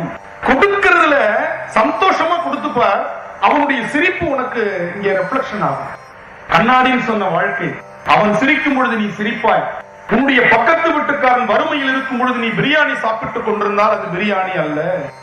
உன் பக்கத்து வீட்டுக்காரன் துன்பத்தோடு இருக்கும் பொழுது நீ இன்பமாக இருந்தால் அது உன்னுடைய நிரந்தரமான இன்பம் அல்ல. கொடுத்துப்பார். அழகான உதாரணம் என்று சொல்லுகிறேன். காற்று தடைபடாமல் ஓரிடத்தில் தேங்காமல் சுதந்திரமாக வெளிப்படும் பொழுது அது புல்லாங்குழல் இசையாக மாறுகிறது. அதே காற்றை அடைத்து வைத்து சுயநலமாக பயன்படுத்தும் பொழுது கால்பந்தில் அந்த காற்று உதைபடுகிறது. உங்களுடைய செல்வம் உதைபட வேண்டுமா அல்லது சுதந்திரமாக உங்களை இன்பப்படுத்த வேண்டும்? ஒரே காற்று தானே. புல்லாங்குழல்ல ஒரு முனையில் அந்த காற்று செலுத்தப்பட்டு மறுமுனைக்கு வரும் பொழுது அது இசையாக வருகிறது. ஆனால் அதே காற்று அடைச்சு வச்சிருந்தோம்னா என்ன ஆகுது? உதவாங்குது காற்று. கால்பந்துல செல்வம் அப்படித்தான். சேர்த்து வச்சுக்கிட்டே இருந்தோம்னா ஒரு நாள் வழிச்சுக்கிட்டு போயிடும். இதை நான் சொல்லல, புறநானூற்றுல ஒரு புலவன் சொல்றான். உனக்கு இன்பமா இருக்கணுமா செல்வம்ன்றதுன்னா அதற்கு பேரே செல்வம்னு வரதுனால அதுக்கு செல்வம். செல்லுனா போறது, வம்முனா வர்றது, வந்து செல்வதால் அதற்கு செல்வம்னு பேரு. லிங்கம் என்று நம்ம சொல்றோம். இறைவன் என்னன்னு சொல்றோம்? லிங்கம் என்று சொல்லுகிறோம். லிங் என்று சொன்னால் ஒடுங்குவது, உள்ளே செல்வது என்று பொருள். கம் என்று சொன்னால் வெளிப்படுவது. ஆங்கிலத்துல கம்முனா வெளியிலன்னு அர்த்தம். சமஸ்கிருதத்துல இருந்து எத்தனையோ சொற்கள் ஆங்கிலத்திற்கு போயிருக்கு. தமிழ்ல இருந்து எத்தனையோ சொற்கள் ஆங்கிலத்துல போயிருக்கு. கில் தமிழ் அதுக்கு பேர் கொல்லுன்னு பேரு. கொல்லு கில்லா இருக்கு. கால்னா கூப்பிடுறதுன்னு அர்த்தம். தமிழ்ல கால்னா கூப்பிடுறது. ஆண்டாள் கூப்பிடுறா, வையத்து வாழ்வீர்கள். சுந்தரர் கூப்பிடுற, பொய்மையாளரை பாடாதே எந்தை புகழூர் பாடுமின் புலவீர்கள், புலவர்களே என்று கூப்பிடுகிறார். கூப்பிடுறதுக்கு தமிழ்ல கால்னு பேரு, ஆங்கிலத்துல அதே கால்னு வச்சிருக்கிறார். 1 1 2 2 8 8 8 8. பாருங்க எந்த அளவிற்கு நம்ம மொழி உலகத்திற்கு ஒரு கொடையாக இருக்கிறது. அதனால்தான் நம்ம மொழி இன்றும் வாழ்ந்து கொண்டிருக்கிறது. ஏன்னா அது தனக்குள்ள எதையுமே வச்சுக்கல, எல்லாத்தையும் கொடுத்துருச்சு. ஒரு புலவன் சொல்றான், உனக்கு எதிரா இன்பம்னா அந்த புலவன் சொல்றான், என் தமிழோடு நான் வாழ்வது இன்பம். தயவு செய்து உங்களை ஒன்று கேட்டுக்கொள்ளுகிறேன், வீட்டில் உங்களுடைய குழந்தைகளிடத்தில் தமிழில் பேசுங்க, தாய்மொழியில் பேசுங்க. அந்த தாய்மொழியில தான் அன்பும் இன்பமும் இணைந்து இருக்கிறது. நீங்க வேற மொழியில பேசும்போது அந்த குழந்தை வேறு மொழியில் புரிந்து கொள்கிறது. அதனால் உங்களையும் வேற்றாளாகவே அது பார்க்கிறது. தாய்மொழி என்று நாம் வைத்திருக்கிறோம். அந்த தாய்மொழி என்பது இன்பத்தை தருகின்ற மொழி. இன்பத் தமிழ் என்று பாரதிதாசன் சொல்லுவார். அந்த தமிழ், இன்பத் தமிழ் எங்கள் உயிருக்கு நேர் என்று சொல்லுவார் இல்லையா? யாமறிந்த மொழிகளிலே தமிழ் மொழி போல் இனிதாவது எங்கும் காணும்னு சொன்னார். அப்படி ஒரு அழகான தமிழ். பாரதிதாசன் சொல்ற, எனக்கு துன்பம் வந்துச்சுன்னா தமிழ்ல பாடினா இன்பம் வந்துருங்கிற. துன்பம் நேர்கையில் யாழெடுத்து நீ இன்பம் சேர்க்க மாட்டாயா, எமக்கு இன்பம் சேர்க்க மாட்டாயா. அன்பிலா நெஞ்சில் தமிழில் பாடியே, அன்பிலா நெஞ்சில் தமிழில் பாடியே அல்லல் நீக்க மாட்டாயா, கண்ணே அல்லல் நீக்க மாட்டாயா. அன்பிலா நெஞ்சில் தமிழ்ல பாடினா அன்பு வரும், இன்பம் வரும். எனவே இன்பத்தை தேடணும்னா ஒண்ணு வேணாம், தமிழ் பாட்டை பாடுங்க, இன்பம் தன்னால வரும். நம்முடைய மொழி எப்படிப்பட்ட மொழி தெரியுமா? தனிநாயக மொழிகள் சொல்லுகிறார், கிரேக்கம் தத்துவ மொழி, லத்தீன் குறியீட்டு மொழி, இத்தாலி காதல் மொழி, சமஸ்கிருதம் வேத மொழி, தமிழ் பக்தியின் மொழின்னு சொல்றார். ஏன்னா தமிழ்ல இருக்கிற மாதிரி பக்தி இலக்கியம் உலகத்துல எங்கேயுமே இல்லையா. இறைவன்கிட்ட நேரா கொண்டு போய் நிறுத்துற ஒரு மொழி எதுன்னா தமிழ் மொழி. இதற்கு எந்த ஊடகமும் இடையில தேவையில்லை. தமிழுக்கு நேரா இறைவன்கிட்ட போகும். திருஞான சம்பந்தர் போய் நேர நின்றார், இறைவனை பார்த்தார், பாடினார். திருநாவுக்கரசர் நேரா போனார், இறைவன்கிட்ட போனார், பாடினார், இன்பத்தை பாடினார். எனவே இன்பம் என்பது நான் சொன்னேன் குடும்ப உறவுகள்ல இருக்குன்னு சொன்னேன். திரும்பவும் அங்கே வர மனைவியிட்ட பேசும் பொழுது அன்பா பேசி பழகணும். ஆனா அதுலயும் கொஞ்சம் கவனமா இருக்கணும். என்ன ஏதுன்னு தெரியாம சில பேர் அன்பா பேசுறேன் பணிவா பேசுறேன்னு மாட்டிக்குவாங்க. ஒருத்தர் இப்படித்தான் சொன்னார், எப்ப பார்த்தாலும் குறை சொல்லிக்கிட்டே இருப்பார், பொழுதுன்னைக்கு குறை சொல்லுவார். எது செஞ்சாலும் அதுல உப்பு இல்ல உரப்பு இல்ல ஏதாவது இல்ல கூட இருக்கு குறைச்சலா இருக்குன்னு திட்டிகிட்டே இருப்பார். ஒரு நாள் இந்த மாதிரி ஒரு கூட்டத்துல வந்து கேட்டிருக்கிறார். அவரு இந்த மாதிரி என்னைய மாதிரி சொல்லி இருக்கிறார், எதா இருந்தாலும் புகழ கத்துக்கோங்க பாராட்ட கத்துக்கோங்க அப்படின்னு. இத மனசுல வாங்கிட்டு நேரா வீட்டுக்கு போனார். வீட்டுக்கு போன உடனே வீட்டுல அந்த அம்மா கொண்டு வந்து பலகாரத்தை வச்சாங்க. சாப்பிட்டு இந்த மாதிரி சப்பாத்தியை நான் உலகத்துல எங்கேயுமே சாப்பிட்டது, இப்படி ஒரு சப்பாத்தியை செய்யற உனக்கு நான் இவ்வளவு நாள் கஷ்டத்தை கொடுத்திருக்கிறேன், இவ்வளவு சுவை தெரியாம இவ்வளவு நாள் இருந்துட்டேன்னா அந்த அம்மா அழ ஆரம்பிச்சிருச்சு. நான் இன்னைக்கு தான் பூரி செஞ்சிருக்கிறேன், அந்த பூரிய சப்பாத்தின்னு கிண்டல் பண்ணதும் இல்லாம இவ்வளவு நையாண்டி பண்ணணுமா நீங்க, என்னடா அது இப்படி நம்ம மாட்டிக்கிட்டோமேன்னு ரொம்ப அவருக்கு வருத்தம். மறுநாள் என்ன பண்ணாரு, ரொம்ப தெளிவா இருக்கிறதா நினைச்சுக்கிட்டு அந்த அம்மா கொண்டு வந்து இட்லி சாம்பார்லாம் வச்சு, இது என்னம்மா அப்படின்னா, இட்லி. இது என்னது? சாம்பார். இது சாதத்துக்கு போட்டுக்கிற சாம்பாரா இட்லிக்கு தொட்டுக்கிற சாம்பாரா? இட்லிக்கு தொட்டுக்கிற சாம்பார். அப்படி சாப்பிட்டவரு அவருக்கு பாருங்க அன்னைக்கு சனி பயிற்சி நடந்திருக்கும் போது இட்லியை பாராட்டி இருக்க வேண்டியதானே. அவர் என்ன பண்ணாரு, இந்த சாம்பார் இப்படி ஒரு சாம்பாரை செஞ்ச கைக்கு வளையல செஞ்சு போகணும். அந்த அம்மா கையில ஒரு கட்டை எடுத்து அடிக்க முடியாது. ஏன் அப்படின்னா, இன்னைக்கு எனக்கு உடம்பு சரியில்லைன்னு பக்கத்து வீட்டுல சாம்பாரை வாங்கி வச்சா அந்த கைக்கு வளையல் போடணுமா? ஏன் நான் பண்ண இட்லி உங்களுக்கு பிடிக்கலையா? இந்த மாதிரி பாராட்டுறதுல கூட நம்ம பழக்கம் இல்லைன்னா மாட்டிக்கணும்னு சொல்ல வர. இது இயல்பா வரணும். பாராட்டணும்னு மனசுல நினைச்சுக்கலாம் பாராட்டினா பாராட்டாக இருக்காது. அது மனதில் இயல்பாக ரத்தத்தில் ஊறி ஊறி ஊறி ஊறி அன்பு போல வரணும். வள்ளுவர் சொல்றார் இல்லையா, கண்ணீர் வரவழைக்கிறது கண்ணீர் அல்ல, கண்ணீர் தானா வரும். எப்ப வரும்? அன்பிற்கும் உண்டோ அடைக்கும் தாள் ஆர்வலர் புங்கநீர் பூசல் தரும். அந்த கண்ணீர் அன்பு இருந்தா கண்ணீர் கொட்டும்ன்றார். எனவே நட்பு அடுத்தது. நட்போட பழகணும்னா அந்த நட்பு நமக்கு ஒரு இன்பத்தை தரும். நண்பர்கள்ட்ட எளிமையா பழகுங்க, நல்ல நண்பர்களை தேர்ந்தெடுங்க, அது ரொம்ப முக்கியம். தேரான் தெளிவும் தெளிந்தான் கண் ஐயுறவும் தீரா இடும்பை தரும். நல்ல நண்பர்களை தேடுறதுக்கு நம்ம நிறைய காலம் எடுத்துக்கலாம். அப்படி எடுத்துக்கிட்டு ஒரு நண்பனை தேடிட்டோம்னா அவனை சந்தேகப்படக்கூடாதுன்னு சொல்றார் வள்ளுவர். இது ரெண்டும் நமக்கு துன்பத்தை தரும்ன்ற இன்னொரு செய்தி வள்ளுவன் சொல்லுகிறான். எதை இன்பம் என்று அதிகமாக விரும்புகிறாயோ அதனால் உனக்கு துன்பம் ஏற்படும். எதை இன்பத்தை பெரிதாக நீ எடுத்துக்கொள்ளவில்லையோ உனக்கு துன்பமும் பெருசா தெரியாது. இன்பத்துள் இன்பம் விளையான், துன்பத்துள் துன்பம் உறுதல் இளம். ராமச்சந்திரமூர்த்தி இதற்கு ஒரு அழகான உதாரணம். முதல் நாள் இரவு கைகை கூப்பிடுவதற்கு முன்னால் ராமனை தசரதன் கூப்பிடுறான். நாளை காலை உனக்கு பட்டாபிஷேகம், இந்த அயோத்திக்கு நீதான் ராஜா என்று சொன்ன பொழுது எவ்வளவு பெரிய மகிழ்ச்சியான செய்தி. அதை ராமன் எப்படி கொண்டாடணும். ஆனால் ராமன் கை கட்டி கொண்டு அப்படியா தந்தையே, சரி வருகிறேன்னு கிளம்பிட்டான். விடியற் காலை நேரம் கைகையை கூப்பிட்டாங்க. ராமனுடைய வளர்ப்பு தாய், நீ 14 வருஷம் காட்டுக்கு போனோம், என்னுடைய பையன் பரதன் தான் ஆட்சிக்கு போனோம். அப்பா அவன் அதை எவ்வளவு துன்பமா நினைச்சிருக்கணும். அப்பொழுதும் கை கட்டி கொண்டு நான் மகிழ்ச்சியோடு செல்லுகிறேன், என்னுடைய தம்பி ஆண்டாள் என்ன நான் ஆண்டாள் என்ன. இந்த நிலைதான் இன்பத்துள் இன்பம் விழையான் துன்பத்துள் துன்பம் உறுதல் இலன். இதற்கு சொல்றான் பாருங்க, சித்திரத்து அளந்த செந்தாமரை ஒத்திருக்கும் முகம். ஒரு தாமரை பூ போல ராமனுடைய முகம் இருக்குன்னு சொல்லியிருந்தா பரவாயில்ல, ஓவியத்துல வரைந்த தாமரை மாதிரி இருந்தானா ராமனுடைய முகம்.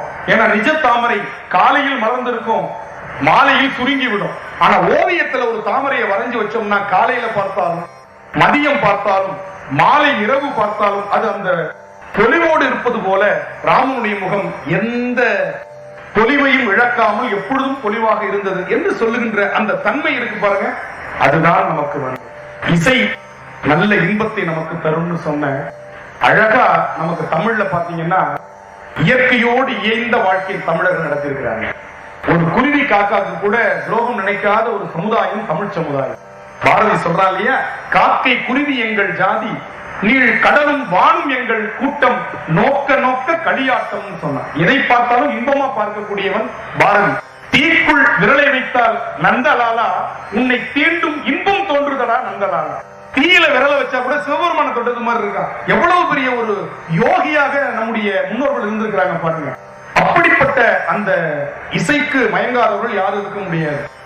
இயற்கையாக அந்த இசை அமைஞ்சிருக்கு. நான் சொன்னேன் அழகான ஒரு பாடல் பாருங்க. அதற்கு பேர் நம்முடைய தமிழ் இசையில் காவடி சிந்துன்னு பேர். அந்த காலத்துல காவடியை சுமந்து கொண்டு முருகனுக்கு எடுத்துக்கிட்டு போவாங்க. அப்படி போகும் பொழுது அவர்கள் பாடிக்கொண்டே போவது வழக்கம். ஏன்னா அந்த கால் வலியினுடைய துன்பத்தை மறப்பதற்காக இந்த இசை என்ற இன்பத்தை அவர்கள் அழகா ஒத்திசைவோடு பாடிக்கொண்டு செல்வார்கள். பலரோடு கூட்டமா செல்லுவாங்க. அப்படி போகும் பொழுது அவங்களுக்கு அந்த கால் வலி தெரியாது. அந்த காவடி சிந்து பாருங்க, அது கேளுங்க, இன்பம் தன்னால வரும். காவடி சிந்துனா எப்படின்னா, நீங்க ஒரே நிலையில காவடி சிந்து இருக்குன்னு நினைக்க வேண்டாம். நடக்கும் பொழுது ஒரு காவடி சிந்து, நிற்கும் பொழுது ஒரு காவடி சிந்து, அமரும் பொழுது ஒரு காவடி சிந்து, சூடு பொறுக்காம இந்த சாலைகளை ஓடுவான் பாருங்க. அந்த ஓடும் பொழுது அவன் பாட்டை நிறுத்தாம பாடிக்கிட்டே ஓடுவான். இதெல்லாம் அந்த பாட்டுல நமக்கு எளிமையா தெரியும். அவ்வளவு மிட்டுக்கள் அதுல இருக்குன்னு சொல்றாங்க இசையியல் அறிஞர்கள். இப்ப நடக்கும் பொழுது எப்படி இருக்கு பாருங்க. வேத மொழியர் பண்ணிட்ட செம்மேனியர் நாத பறையினர் அன்னே என்னும் நாத பறையினர் நான் மூகன் மாலுக்கும் நாதரின் நாதனர் அன்னே என்னும் கொன்றை மதியமும் கூவிள மத்தமும் துன்றிய சென்னியர் அன்னே என்னும் துன்றிய சென்னியின் மத்தமும் மத்தமே இன்றென காணவர் அன்னே என்னும். இது நடக்கும் பொழுது ஓடுறான்.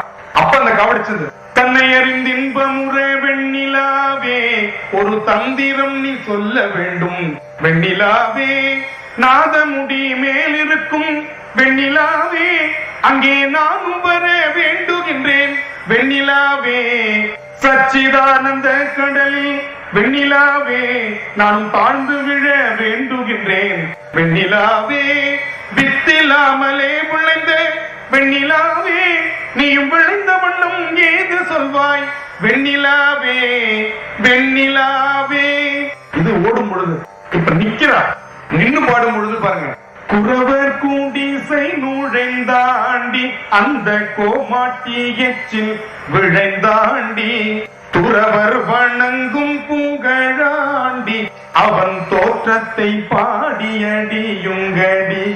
இது நிற்கும் பொழுது அமர்ந்து பாடுகிறான். வள்ளி கணவன் பேரை வழிபோக்கன் சொன்னாலும் உள்ளம் குழையூதடி, கிளியே ஊனும் உருங்குதடி, கிளியே ஊனும் உருங்குதடி. இப்ப சாமியை பார்த்துட்டு வெளியில வரான். மகிழ்ச்சியில பாடுகின்ற காவடி சிந்து. வானரங்கள் கனி கொடுத்து மந்தியோடு கொஞ்சும் மந்தி சிந்து கனிகளுக்கு வான் கவிகள் கெஞ்சும், காணவர்கள் விழியறிந்து வானவரை அழைப்பர் ககன சித்தர் வந்து வந்து காய சித்தி விளைப்பர், தேனருவி அருவி தேனருவி திரையெழும்பி வானின் வழி ஒழுகும், செங்கதிரோன் தேர்காலும் பரிகாலும் வழுகும், கூனல் இளம் பிறை முடித்த வேணி அலங்காரர் குற்றால திரிகூட மலையங்கள் மலையே தானனா தனனனா தனனனா தனனனா. இந்த நாட்டுப்புற வடிவம், நம்முடைய தமிழிசை வடிவம் அப்படியே கர்நாடக இசையில ஆனந்த பைரவி. இந்த ராகத்தை பண்ண ஆனந்தம் கிடைக்கும். காவடி சிந்தல ஒரு எளிமையான பாடகன், எளிமையான நம்முடைய தமிழன் பாடிய பாடல் இன்று காவடி சிந்து ஆனந்த பைரவி. கற்பகவல்லினின் பொற்பதங்கள் பிடித்தேன் நகதி அருள்வாயம்மா. நம்முடைய இசை வடிவம் தான், எல்லா இசை வடிவமும் அப்படியே இன்னைக்கு திரை இசை பாடலாம் வந்துருச்சு. நிறைய பாடல்கள் நீங்க அதெல்லாம் நீங்க இசை கேட்டுக்கிட்டே இருந்தீங்கன்னா இன்பம் தன்னால வரும். இன்னைக்கு மூச்சு பயிற்சி தேவையில்லைங்கிறான் இசை பாடுறவங்களுக்கு. ஏன்னா அந்த அளவுக்கு தம் கட்டி பாடும் பொழுதுதான் அந்த இசையினுடைய முழுமையான பரிமாணத்தை நம்மளால கொடுக்க முடியும். ஒரு பாட்டு இருக்கு, அந்த பாட்டை பாடினா பிராணாயாமம் தேவையில்லை. இன்னைக்கு உடம்பு நல்லா இருந்தா தான் இன்பமா இருக்க முடியும். உடம்பாரணியின் உயிராரணிவர்னு அவர் சொல்றாரு நம்முடைய திருமூலர். அப்ப உடம்ப நல்லா வச்சிருக்கணும்னா பிராணாயாமம் தேவைன்னு சொல்றாங்க, மூச்சு பயிற்சி. ஒரு பாட்டு சொல்றேன், அந்த பாட்டுல 16 தடவை தான் மூச்சு விடணும். 16 தடவைக்கு மேல மூச்சு விட்டீங்கன்னா பாட்டை ஃபர்ஸ்ட்ல இருந்து பாடிட்டு வரும், பாட்டு மறந்து போயிடும். அப்படி ஒரு பாட்டு இருக்கு. அந்த பாட்டுக்கு அடிப்படை சந்தம்னு பேர். சந்தஸ் அப்படின்னு சொல்லுவாங்க வடமொழியில. தமிழ்ல அதுக்கு சந்தம்னு பேர். மெட்டு. அந்த காலத்துல மெட்டுக்கு தான் பாட்டு எழுதுவாங்க. மெட்டுன்னா இன்னும் உங்களுக்கு எளிமையா புரிய வச்சுட்டு இந்த பாட்டுக்கு நான் வரேன். பாரதிதாசன் ஒரு பாடல் எழுதுகிறார். கொலை வாழ் என்னை கேட்டடா மிக கொண்டு யோர் செய்யலரவே குவை வாழ் ஒரு புலியே மிக குணமேவிய தமிழா. இப்படி ஒரு சந்தம். அப்ப பாரதிதாசன் கேட்கிறாங்க, இந்த சந்தம் உங்களுக்கு எங்கிருந்து கிடைத்தது? கம்பராமாயணத்துல இருந்து கிடைச்சதான்றாங்க. உடனே பாரதிதாசன் கம்பராமாயணத்துல எந்த பாட்டு அப்படின்ற தெரியாத மாதிரி, வெய்யோ ஒளி தன் மேனியில் விரி சோதியில் மறைய பொய்யோ எனுமிட யாழுடும் இட யானுடும் போனான் மையோ மரகதமோ மறிகடலோ மழை முகிலோ ஐயோ இவர் வடிவென்பதொரடியா அழகுடையா. இந்த சந்தமான்னு கேக்குறாங்க. அதற்கு பாரதிதாசன் சொல்லுகிறார், தன்னை நாத்திகன்னு சொன்னவர் பாரதிதாசன். அவர் சொல்றாரு பாருங்க, தேவாரத்தில் திருஞான சம்பந்தர் இந்த சந்தத்தை பாடியிருக்கிறார். சொன்னது நாத்திக கவிஞர். அப்ப எந்த அளவுக்கு தேவாரத்தை அவர் பாடியிருப்பார். 2 பாட்டை சொல்றார். பண்டார் குழல் அறிவையொடு பிரியா வகை பாகம் பெண் தான் மிக ஆனான் பிற சென்னி பெருமானூர் தண்டாமரை மலராளுரை தவளம் நெடுமாடம் விண் தாங்குவ போலும் மிகு வேணு புறம் அதுவே. திருஞான சம்பந்தர். சுந்தர பித்தா பிறை சூடி பெருமானே அருளாடா எத்தான் மறவாதே நினைக்கின்றேன் மனத்துன்னை வைத்தாய் பெண்ணை தன்பால் பெண்ணை நல்லூர் துறையுள் அத்தா உன காலாயினி அல்லே நிழலாமே. இந்த சந்தம் தான் நமக்கு பாடல் முழுக்க வருது. ஆண்டாள் ஒரு சந்தத்தை பாடுவார். இந்த உலகம் இன்பமா இருக்கணும்னு நோன்பு இருந்தது ஆண்டாள் மட்டும்தான். நாம இருக்கிறதெல்லாம் விரதம். அது கூட விரதம் இல்லைன்னு ஒரு கிருபானந்த வாரியர். நம்ம ஊர்ல விரதம்னா என்ன பண்றோம்? காலையில டிபன் சாப்பிட்டுக்கலாம், மத்தியானம் ஒருவேளை சாப்பாடு சாப்பிடலாம், நைட்டு சாதம் சாப்பிட கூட டிபன் சாப்பிட்டுக்கலாம். இதுக்கு பேர் விரதம். இதுக்கு பேர் விரோதம்னு சொன்னார் நம்முடைய கிருபானந்த வாரியர். இதுக்கு பேர் விரதம் அல்ல, விரோதம் இல்லையா? அப்ப அதுக்கு விரதம் அல்ல. ஆண்டாள் இருந்தா பாருங்க, அதுதான் விரதம், அதுதான் நோன்பு. நான் பாவை நோன்பு நோக்கிறேன், இந்த உலகத்தில் மழை பொழியணும், இந்த மக்கள் எல்லாம் சந்தோஷமா இருக்கணும்னு நான் பாவை நோன்பு இருக்கிறேன்னு சொல்லி பாடுறேன். ஓங்கி உலகளந்த உத்தமன் பேர் பாடி நாங்கள் நம் பாவைக்கு சாற்றி நீராடினால் தீங்கின்றி நாடெல்லாம் திங்கள் மும்மாறி பெய்து ஓங்கும் பெரும் சென்னல் ஊடு கயலுகள. தீங்கின்றி நாடெல்லாம் திங்கள் மும்மாறி பெய்யணும், அதனால் நான் இந்த மார்கழி நோன்பை நோக்கிறேன். இந்த பொதுநல சிந்தனை தான் இன்பமான பேரின்ப வாழ்க்கையை ஆண்டாளுக்கு கொடுத்தது.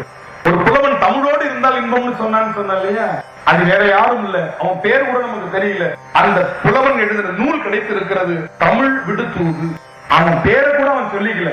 இரும் தமிழே உன்னால் இருந்தேன் இமையோர் விருந்து அமிழ்தம் என்றாலும் வேண்டேன். இந்திராதி தேவர்கள் என்ன கூப்பிட்டு விருந்து வச்சா கூட எனக்கு வேண்டாம். இந்த உலகத்துல தமிழோட இருக்கிற, தமிழ் இன்பத்தோடு இருக்கிற இந்த வாழ்க்கை எனக்கு போதும். எவ்வளவு பெரிய விஷயம். பச்சைமா மலை போல்மேனி பவளவாய் கமலச்செங்கன் அச்சுதா அமரரையரே ஆயிரம் கொழுந்தே என்னும் இச்சுவை தவிர யான் போய் இந்திர லோகமாலும் அச்சுவையை பெறினும் வேண்டேன் அரங்கமா நகருளாலேன்னு தொண்டரடிப்புடியார் கேட்டது போல இந்த தமிழோடு இருக்கின்ற இன்பம் எனக்கு போதும்னு சொல்றான். அப்படிப்பட்ட அந்த பரம்பரை நம்முடைய பரம்பரை. இந்த 16 தடவை மூச்சு விட்டா என்ன? நமக்கு நிறைய பேருக்கு அந்த சந்தேகம், இவர் இதை சொல்லாமலே முடிச்சிருவார் போல இருக்கு, நேரம் வர கடந்துகிட்டே இருக்கு. அந்த பாட்டு ஒண்ணும் இல்ல, இந்த சந்தம் இருந்தா தான் அந்த பாட்டை நீங்க படிக்க முடியும். முத்தை தரு பத்தி திருநகை அத்திக்கிற சத்தி சரவண முத்தி குரு வித்து குருவரை என போதும் முக்கட்பர மக்கு சுருதியை முற்பட்டது கற்பித்திருவுரு 30 முவர்க்கத்தமரரும் அடிவேணி 10 தலை தத்தை கணிதொடு ஒற்றை கிரி மற்றை பொருதொரு வட்டப்பகல் வட்டத்திகிரியை இரவாக பத்தற்கரை தத்தை கடவிய பச்சை புயல் மெச்ச தகுபொருள் பட்சத்தொடு ரட்சி தருவது ஒரு நாளே தித்தித்தைய மொத்த பரிபுண நிறுத்த பதமைத்து பயிர விதிக்க நடிக்க கடுகொடு கழுதாட திக்கு பரியட்ட பயிரவதொக்கு தொகுதொக்கு தொகுதொகு சித்திர பவரிக்கு திரிகடக என போத கொத்துப்பறை கொட்ட களமதி குக்கு குகுகுக்கு குகுகுகு குத்தி புதைபுக்கு பிடியன முதுகூகை கொட்புற்றட நற்பற்றவனரை வெட்டி பலியிட்டு குலகிரி குத்து பட ஒத்து பொறவல பெருமாளே. இந்த பாட்டை இந்த சந்தத்தோட படிச்சாதான் மனப்பாடம் ஆகும். நீங்க முத்தைத்தரு, பத்தி திருநகை, அத்திக்கிரை, சத்திச்சரவணை இப்படி படிச்சீங்கன்னா அருணகிரிநாதர் ராத்திரி கனவுல வந்து உதப்பாருங்க. இந்த பாட்டு சந்த பாட்டு, அத உங்களுடைய சொந்த பாட்டா பாடக்கூடாது. இப்படி பாடிட்டீங்கன்னா இது கர்நாடக இசையில பாடுறதுக்கு எளிமையா சண்முக பிரியாங்கிற ராகத்துக்கு நமக்கு வந்துடும். ஒண்ணு இல்ல, இந்த பாட்டை இந்த சந்தத்துல நீங்க கத்துக்கிட்டீங்கன்னா முத்தைத்தரு, பத்தி திருநகை, அத்திக்கிரை, சத்திச்சரவணை இந்த சந்தம் இது அப்படியே வேகமான பாடி பழகணும். முத்தைத்தரு, பத்தி திருநகை, அத்திக்கரை, சத்திச்சரவண, முத்திக்குரு வித்துக்குருவரை என போதும் முக்கட்பா மக்குச்சுருதியும் முப்பட்டது கற்பித்திருவரு 33 வர்க்கத்தமரர் மடிவேணி. இப்படி இத 2-3 வேகத்துல பயிற்சி பண்ணிட்டோம்னா கர்நாடக கத்துக்கும் முழு இந்த பாட்டை அழகா முத்தைத்தரு, பத்தி திருநகை, அத்திக்கிரை, சத்திச்சரவண, முத்திக்குரு வித்துக்குருவரை என போதும் முக்கட்பரமற்கு சுருதியும் முற்பட்டது கற்பித்திருவரு 33 வர்க்கத்தமரர் மடிவேணி.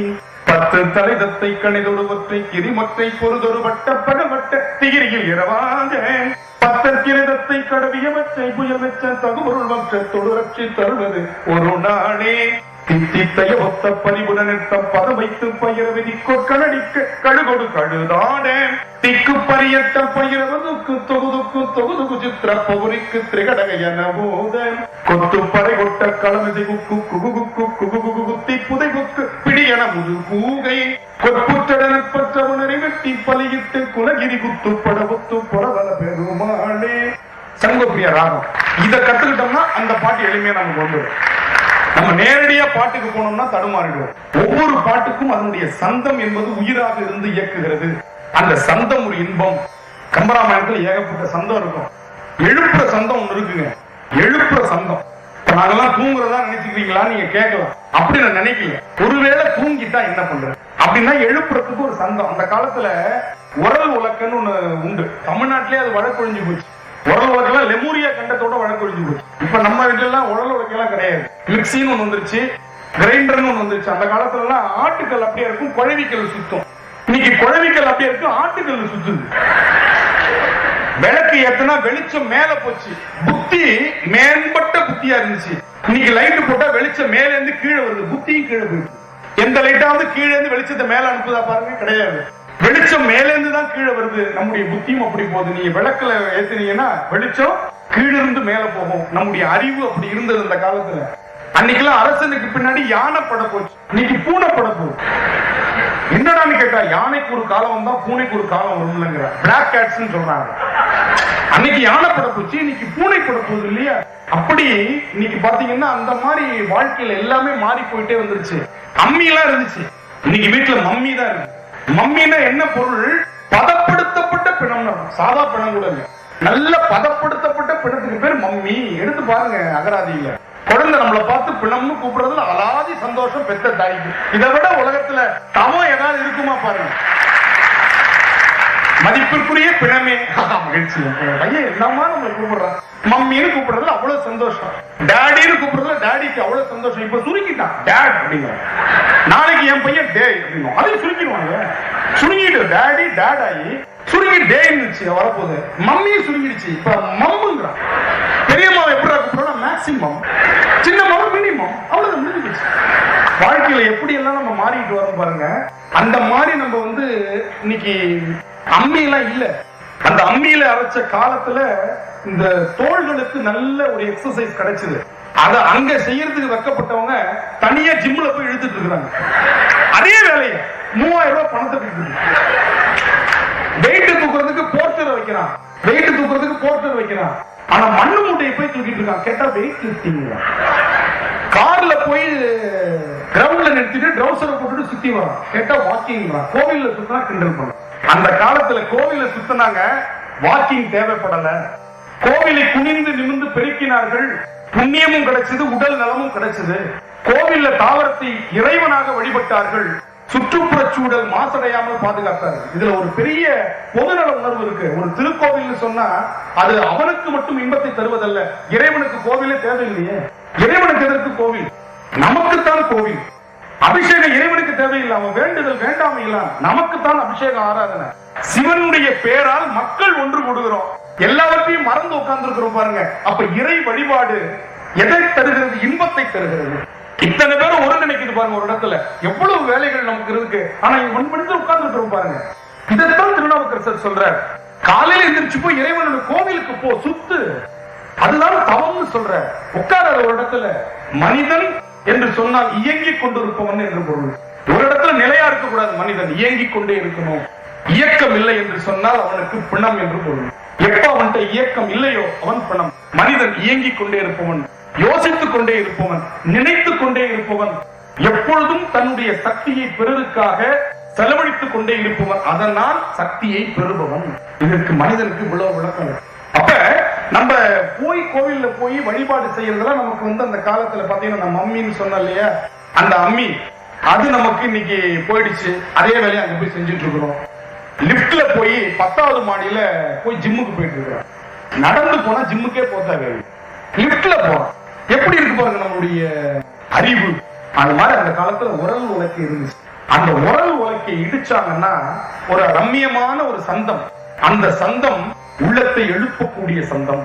டங்கு டங்கு டங்கு டங்கு டங்கு டங்கு டங்கு டங் அப்படியே ரிதமிக் சவுண்டா இருக்கும். அந்த சந்தத்துல தமிழ்ல பாடல பாடினாங்க. உறங்குகின்ற கும்ப கர்ண உங்கள் மாய வாழ்வெல்லாம் இறங்குகின்ற எழுந்திர எழுந்திர கரங்கு போல வில் பிடித்த கால தூதர் கையிலே உறங்குவாய் உறங்குவாய் இனி கிடந்து உறங்குவாய். சந்தம் உறங்குகின்ற அந்த கும்பகர்ணனை எழுப்புறதுக்கான சந்தம் அங்கே இருக்கிறது. தமிழில் எழுப்புகின்ற சந்தத்திற்கு புறநீர்மை என்று பொருள். அந்த புறநீர்மை என்ற பண் பாடினால் உள்ளத்தில் இருக்கக்கூடிய ஆன்மா விழித்தெழும். அருமையான பாடல். திருஞான சம்பந்தர் அப்படி மதுரைக்கு போற, அங்கே அவர் சென்ற நேரம் விடியற் காலை பொழுது. உயிரை எழுப்புகின்ற பாடல். மங்கையர் கரசி வளவர் கோன்பாவை வரி வளை கை மட மானி பங்கைய செல்வி பாண்டி மாதேவி பணி செய்து நாள் தோறும் பரவ பூங்கடல் உருவன் பூதநாயகன் நாள் வேதமும் பொருள்களும் அருளியே அங்கைய கண்ணி தன்னோடும் அமர்ந்த ஆலவாயாவதும் இதுவே ஆலவாயாவதும் இதுவே. மாணிக்கவாசகர் பாடுகிறார். போற்றி என் வாழ் முதல் ஆகிய பொருளே புலர்ந்தது பூங்கடற்கு இணை துணை மலர் கொண்டு ஏற்றினின் திருமுகத்து எமக்கருள் மலரும் எழில் நகை கொண்டு நின் திருவடி தோழுவோம். சேற்றிதழ் கமலங்கள் மலரும் தன் வயல் சூழ் திருப்பெரும் தூரை ஊரை சிவபெருமானே ஏற்றுய கொடி உடையாய் என்னை உடையாய் எம்பெருமான் பள்ளி எழுந்தருளாயே.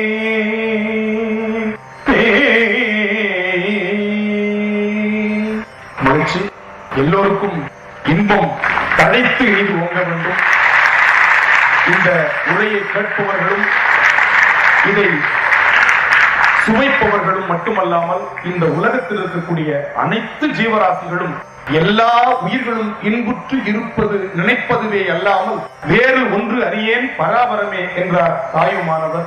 எனவே அப்படிப்பட்ட அந்த தாயுள்ளத்தோடு இன்பத்தை நாம் அடைவதோடு மட்டுமல்லாமல் ஈத்துவக்கும் இன்பம் என்பது போல அடுத்தவர்களுக்கும் அந்த இன்பத்தை ஏற்படுத்தி அதனால் இன்பம் அடைவோம் என்று சொல்லி வாழி திரு மன்றம் கண்டமல கண்கள் வாழி பெருமான் புகழ் கேட்டவார் செவிகள் வாழியவனே வணங்கு முடி சென்னி வாழியவன் சீர் பாடும் வாய் வாழி அவன் சீர் பாடும் வாய். திருச்சிற்றம்பலம். தென்னாடுடைய சிவனே போற்றி, என் நாட்டவர்க்கும் இறைவா போற்றி. இன்பமே என்னாலும் துன்பமில்லை என்று நான் இயம்பியது கடகளவு, விட்டது கடகளவு. விடைபெறுகிறேன். வணக்கம், நன்றி.